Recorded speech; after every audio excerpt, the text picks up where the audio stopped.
નમસ્કાર મિત્રો, વિડીયોમાં તમારું સ્વાગત છે।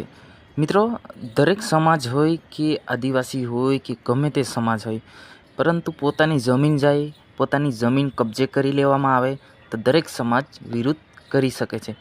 નમસ્કાર મિત્રો, વિડીયોમાં તમારું સ્વાગત છે। મિત્રો, ચોંકાવનારી ઘટના સામે આવી છે। વિડીયોને છેલ્લે સુધી જોજો અને ચેનલ પર નવા હો તો ચેનલને સબસ્ક્રાઈબ કરવાનું બિલકુલ ભૂલતા નહીં, કેમ કે આપણે ગુજરાતની તમામ ઘટના વિડીયો જોઈ રહ્યા છે। તો મિત્રો, હું તમારો દોસ્ત શૈલેષ બિલ।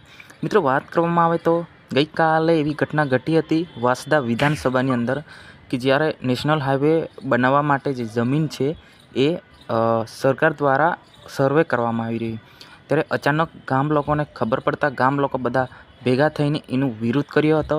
જે તે કંપની દ્વારા કામ કરવામાં આવે છે એમનો વિરોધ કર્યો હતો અને જે અધિકારી હતા એમની સામે પગલાં ભરવામાં આવે આ રીતના માંગ કરવામાં આવી હતી।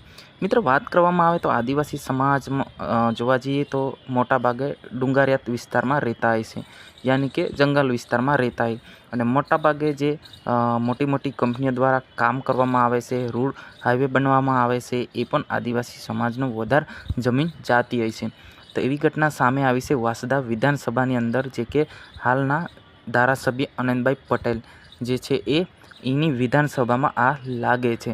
તો એવી ઘટના સામે આવી છે કે જે અધિકારી છે જે સર્વે કરવા આવ્યા હતા એમને ખકડાવી નાખ્યા છે। જી હા મિત્રો, ખરેખર મિત્રો આવું થવું જ ના જોઈએ, કેમ કે વળતર નથી મળતું, એમની જમીન લઈ લેવામાં આવે છે। આ તો ખૂબ જ ગંભીર બાબત કહી શકીએ છીએ। જી હા મિત્રો, એવી ઘટના ઘટી હતી કે ગામ લોકો ભેગા થયા હતા, જે તો અધિકારી જે જવાબદાર અધિકારી હતા એમને ખુલ્લેઆમ ખકડાવી નાખ્યા છે।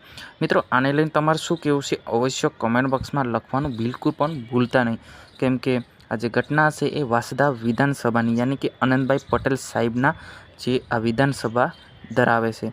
મિત્રો, વાત કરવામાં આવે તો આનંદભાઈ પટેલ આદિવાસી સમાજ માટે ખૂબ જ સરસ કામ કરી રહ્યા છે। એક બાજુ જોવા જઈએ તો ડેડિયાપાડાના ધારાસભ્ય ચેતરભાઈ વસાવા પણ ખૂબ જ સારું કામ કરી રહ્યા છે। મિત્રો, આ હતા આજના સમાચાર। જય હિન્દ, જય ભારત।